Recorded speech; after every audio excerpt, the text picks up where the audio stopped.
నమస్తే. అందశ్రీ యొక్క అంత్యక్రియలు గట్కేసలు జరుగుతుంది. దీనికి సంబంధించి పెద్ద ఎత్తున కూడా జనాలు కావచ్చు, అభిమానులు, కళాకారులు అయితే పెద్ద ఎత్తున ఇక్కడ చేరుకున్నారు. మాట్లాడదాం మరి కళాకారులతో ఎలా ఉండేవాడు ఏంటి అని చెప్పేసి. అన్న చెప్పండి, ఎక్కడ నుండి వచ్చింది? నేను సిరిసిల్ల నుండి వచ్చిన. నా పేరు ఆకునూరు దేవయ్య.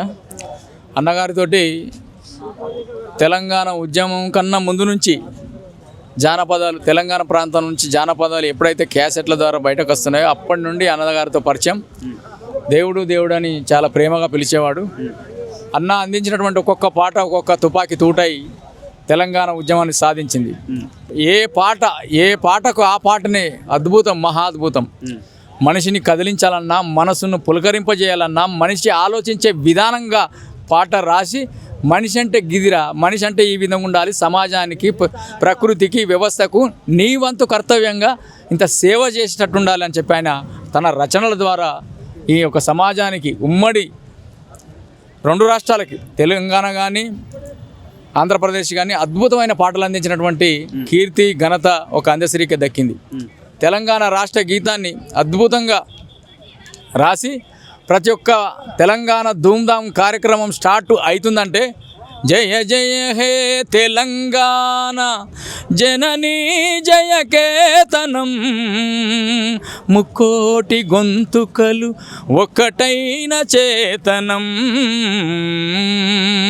జై తెలంగాణ జై జై తెలంగాణ అని చెప్పి అద్భుతంగా, మహా అద్భుతంగా కార్యక్రమాన్ని, ఒక యుద్ధానికి సన్నద్ధం ఏ విధంగా సోల్జర్స్ అవుతారో ఈ పాటతోటి ఆ విధంగా అందరూ ఏకతాటిపైకి వచ్చి ఇక ముందుకు నడిపిద్దాం, తెలంగాణ సాధించుకుందాం, ఒక్కొక్క పాట ఒక్కొక్క మాట సమాజాన్ని, సమాజంలో ఉన్నటువంటి ప్రతి ఒక్క వర్గాన్ని, అందరినీ కదిలించినటువంటి పాట ఆయన ఈరోజు రాష్ట్ర గీతమై కాంగ్రెస్ ప్రభుత్వం మరి ఆయనను గుర్తించి అద్భుతంగా దాన్ని రాష్ట్ర గీతంగా చేసి తనకు గుర్తింపునిచ్చినటువంటి ఇప్పుడున్న ప్రభుత్వాన్ని కూడా మా కళాకారుల తరపున కళాభివందనాలు తెలియజేస్తున్నాం. అందశ్రీ గారికి మీతో కావచ్చు, లేకపోతే కళాకారులందరితో సాన్నిధ్యం ఎలా ఉండేది? అందరితో మాట్లాడేవారు ఏమైనా ఉంటే పంచుకునేటువంటి అభిప్రాయం ఏమైనా ఉండేదా? చాలా చాలా అద్భుతంగా. ఉద్యమ సమయం నుంచి మొదలు పెడితే అంతకుముందు నుంచి కానీ ప్రతి ఒక్క అంశం, ప్రతి ఒక్క విషయంపై ఇతరులను ప్రేమగా పలకరించి దగ్గరికి తీసుకొని అద్భుతంగా ఆయన నుంచి అప్పటికి వెళ్ళిపోతున్నాం అన్న కరచాలం చేసి పోతామన్నా అన్నదాకా కూడా అద్భుతంగా మాట్లాడేవాడు, ప్రేమను పంచేవాడు, అవకాశాలు ఇచ్చేవాడు. అద్భుతంగా ఆయన ఒక కపటం లేని ఒక మహామహారాజు. అద్భుతం. ఇక్కడ అందశ్రీ గారికి డబ్బులు లేక కూడా ఇల్లు ఆగిపోయిందని చెప్పేసి కూడా, అలాగే ఆరోగ్య పరిస్థితుల్లో కూడా చాలా రోజులు ఇంటిగా పడుకుందని చెప్పేసి కూడా కొన్ని రకాలుగా వార్తలు వినిపిస్తూ ఉన్నాయి. నిజంగా ఆయన తలుచుకుంటే డైరెక్ట్ రేవంత్ రెడ్డి కావచ్చు, సీఎం మంత్రులు కూడా ఆయన దగ్గరికి వచ్చి ఏదో ఒక సహాయం చేయగలుగుతారు. అంత స్థాయిన వ్యక్తి ఎందుకు చెప్పుకోకుండా ఇలా ఇల్లు విషయంలో కావచ్చు, ఆరోగ్య విషయంలో కావచ్చు ఎందుకు ఇలా చేసుకున్నాను వచ్చాను? వాస్తవానికి ఆయనకు మరి ప్రభుత్వం చాలా చేయుతోనిచ్చింది. కాంగ్రెస్ ప్రభుత్వం వచ్చిన తర్వాత చేయుతోనిచ్చింది. ఇచ్చి అతనికి ఒక ప్రైజు అంటే ఒక క్యాష్ ఒక ఆ విధంగా కూడా ఇవ్వడం జరిగింది. అదేవిధంగా మరి ఆయన ఈ యొక్క కాంగ్రెస్ ప్రభుత్వం వచ్చిన తర్వాత ఆయన ప్రతి రంగంలో ప్రతి ఒక్క విషయంపై అందశ్రీ అంటే ఆనాటి పాట ఈనాటి వరకు కూడా అద్భుతంగా కదిలించినటువంటి పాట. కాబట్టి ఈ ప్రభుత్వం గుర్తించింది, ఆయన అన్ని రకాలు ఆదుకున్నది. ప్రభుత్వం వాస్తవానికి అన్ని రకాలు ఆదుకున్నది. ఆయన మరి కొంచెం మీకు వినిపించినటువంటి ముచ్చట ఏంది అంటే చాలా బీపీ ఉండే, మరి బీపీ వల్ల మరి ఆ విధంగా కింద పడిపోవడం జరిగిందని చెప్పి. అంటే కళాకారుడు ఆత్మాభిమానంతో బతుకుతాడు బ్రదర్. ఆత్మాభిమానం ఎక్కువ ఉంటుంది. చేయి చేసే వాళ్ళు కొంతమంది ఉంటారు.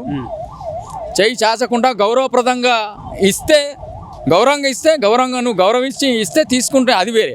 కానీ ఆయన ఒక రకమైనటువంటి అద్భుతమైనటువంటి ఒక గుణం కలిగిన వాడు. కాబట్టి ఆ విధంగా ఎవరిని అడగలేదు. అందశ్రీ గారిలో మీకు లక్షణాలు కావచ్చు, అలాగే ఏదైనా నచ్చిన పాట ఏదన్నా మా కోసం? మనిషిని కదిలించే పాట.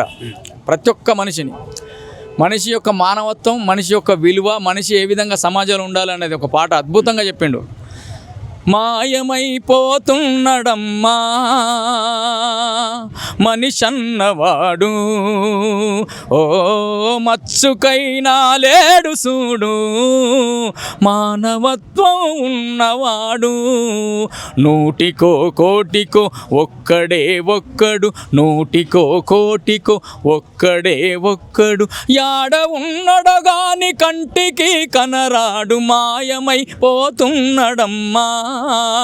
మనిషన్నవాడు ఓ మచ్చుకైనా లేడు చూడు మానవత్వం ఉన్నవాడు. ఇటు జనాభాలకి అటు జీవరాశికి ఉన్నటువంటి సత్సంబంధాలు కూడా ఆ పాటలో కూడా చెప్పింది. మనుషులు ఏ విధంగా తన స్వలాభాన్ని కోరుకొని చీమలకు చక్కెర పాములకు పాలోసి జీవకారుణ్యమే జీవితం అంటాడు. తోడబుట్టిన వాళ్ళ ఊరవతలికి నెట్టి కులమంటూ ఇలలోన గిరిగీసుకుంటాడు. మాయమై పోతున్నాడమ్మా మనిషన్నవాడు ఓ మచ్చుకైనా లేడు చూడు మానవత్వం ఉన్నవాడు. ఇతరుల నమ్మకాలని ఆయన ఇతరుల మతస్థులను కానీ కులస్థులను కానీ ఎవరిని కూడా కించెత్తు మాట అనకుండా అద్భుతంగా మరి ఆయన ఒక పాట కొమ్మ చెక్కితే బొమ్మరా కొలిచి మొక్కితే అమ్మరా ఆదికే ఇది పాదురా కాదంటే ఏదీ లేదురా. ఇలా చెప్పుకుంటూ పోతే ఉద్యమంలో అద్భుతమైనటువంటి పాటలు అందించిండు, మనసులను కదిలించేటువంటి పాటలు అందించిండు. మీ సమాజంలో మానవత్వంతో మెదిలే విధంగా ఇతరులకు సహాయకారంగా ఉండాలని చెప్పి అందించినటువంటి పాటలు ఒకటా రెండా అవి చెప్పుకుంటూ పోతే మరి అద్భుతమైనటువంటి పాటలు అందించినటువంటి ఘనత అందశ్రీ గారికి దక్కింది సార్.